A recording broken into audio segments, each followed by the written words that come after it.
ಕಬ್ಬಿಗೆ ಒಂದು ದರ ನಿಗದಿ ಮಾಡಿ ಅಂತ ಹೇಳಿ ನಿನ್ನೆಯಿಂದಲೂ ಕೂಡ ಹೋರಾಟ ಮಾಡ್ತಾ ಇದ್ದಾರೆ ಕಬ್ಬು ಬೆಳೆಗಾರರು. ಇವತ್ತು ಎರಡನೇ ದಿನ ಅವರ ಹೋರಾಟ, ಎರಡನೇ ದಿನಕ್ಕೆ ಕಾಲಿಟ್ಟಿದೆ. ಬಟ್ ಇನ್ನೂ ಕೂಡ ಅವರಿಗೆ ಪರಿಹಾರ ಸಿಕ್ಕಿಲ್ಲ. ಅಂದ್ರೆ ಅವ್ರು ಕೇಳ್ತಾ ಇರುವಂಥದ್ದು ಇಷ್ಟೇ, ಒಂದು ಸರಿಯಾದಂಥ ಒಂದು ಬೆಂಬಲ ಬೆಲೆ ನಿಗದಿಪಡಿಸಿ ನಮಗೆ ಅಂತ ಹೇಳಿ. ಗುರ್ಲಾಪುರ ಕ್ರಾಸ್ನಲ್ಲಿ ರೈತರು ಧರಣಿ ನಡೆಸ್ತಾ ಇದ್ದಾರೆ. ಇವತ್ತು ಎರಡನೇ ದಿನ.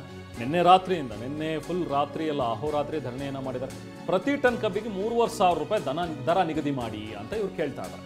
ಸ್ಥಳಕ್ಕೆ ಸಕ್ಕರೆ ಸಚಿವರು ಬರಬೇಕು, ಶಿವಾನಂದ ಪಾಟೀಲ್ ಅವರು ಅನ್ನುವಂಥದ್ರ ಬಗ್ಗೆನೂ ಕೂಡ ಪಟ್ಟು ಹಿಡಿದಿದ್ದಾರೆ. ಬಟ್ ಸರ್ಕಾರದ ಕಡೆಯಿಂದ ಯಾವೊಬ್ಬ ಪ್ರತಿನಿಧಿಯೂ ಕೂಡ ಬಂದು ಅಟ್ಲೀಸ್ಟ್ ಅವ್ರ ಜೊತೆ ಮಾತಾಡುವಂಥ ಒಂದು ಸೌಜನ್ಯ ಕೂಡ ತೋರಿಲ್ಲ. ಇಂಥ ದುರಂತ ಅಂತ ಅನ್ಸುತ್ತೆ ಕೆಲವೊಂದ್ಸತಿ ನಾವು ನೋಡ್ತಾ ಹೋದ್ರೆ ರೈತರ ಬದುಕು. ಅವ್ರು ಕೇಳುವಂಥದ್ದೇನೋ ದೊಡ್ಡ ಮಟ್ಟದ್ದೇನಲ್ಲ, ಒಂದು ಬೆಂಬಲ ಬೆಲೆ ನಮಗೆ ನಿಗದಿಪಡಿಸಿ ಕೊಡಿ ಅನ್ನುವಂಥದ್ದು ಕೂಡ ಅದು ಸಾಧ್ಯ ಆಗಲ್ಲ ಅಂದ್ರೆ ಸರ್ಕಾರಗಳಿಂದ.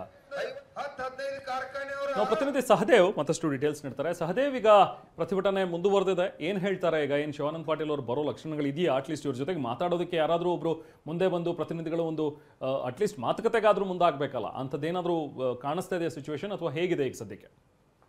ರೆಹಮಾನ್, ಇದೇನು ಬೆಳಗಾವಿ ಜಿಲ್ಲೆಯಲ್ಲಿ 25 ಸಕ್ಕರೆ ಕಾರ್ಖಾನೆಗಳಿದಾವೆ. ಈ ಪೈಕಿ ಈವರೆಗೂ ಕೂಡ ಎಲ್ಲೂ ಕಬ್ಬಿಗೆ ದರ ನಿಗದಿಯಾಗಿಲ್ಲ. ಇನ್ನೊಂದು ಕಡೆ ರೈತರು 3,500 ರೂಪಾಯಿ ಟನ್ನಿಗೆ ನಿಗದಿ ಮಾಡ್ಬೇಕಂತ ಹೇಳಿ ನಿನ್ನೆಯಿಂದ ಹೋರಾಟ ಮಾಡ್ತಾ ಇದ್ದಾರೆ. ಬೆಳಗಾವಿ ಜಿಲ್ಲೆಯ ಈ ಒಂದು ಗುರ್ಲಾಪುರ ಕ್ರಾಸ್ ನಲ್ಲಿ ಹೋರಾಟ ನಡೆದಿರುವಂತದ್ದು. ನಿಪ್ಪಾಣಿ ಮತ್ತು ಬಾಗಲಕೋಟೆಗೆ ಸಂಪರ್ಕಿಸುವಂತ ಹೆದ್ದಾರಿಯನ್ನ ಬಂದ್ ಮಾಡಿದ್ದಾರೆ. ಇನ್ನೊಂದು ಕಡೆ ರಾಷ್ಟ್ರೀಯ ಹೆದ್ದಾರಿಯನ್ನು ಕೂಡ ಬಂದ್ ಮಾಡಿ 2 ಗಂಟೆಗಳ ಕಾಲ ಪ್ರತಿಭಟನೆಯನ್ನು ನಡೆಸಿದ್ರು. ಆದ್ರೆ ಈವರೆಗೂ ಜಿಲ್ಲಾಡಳಿತ ಆಗ್ಲಿ ಮತ್ತು ಬೆಳಗಾವಿಯಲ್ಲೇ ಸಕ್ಕರೆ ಆಯುಕ್ತರ ಕಚೇರಿ ಇದೆ, ಸಕ್ಕರೆ ಆಯುಕ್ತರು ಕೂಡ ಸ್ಥಳಕ್ಕೆ ಭೇಟಿಯನ್ನ ಕೊಟ್ಟಿಲ್ಲ.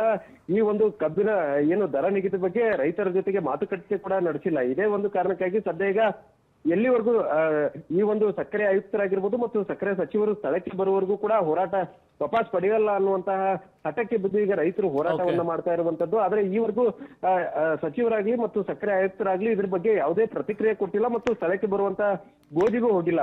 Rahman, thank you Sahadev.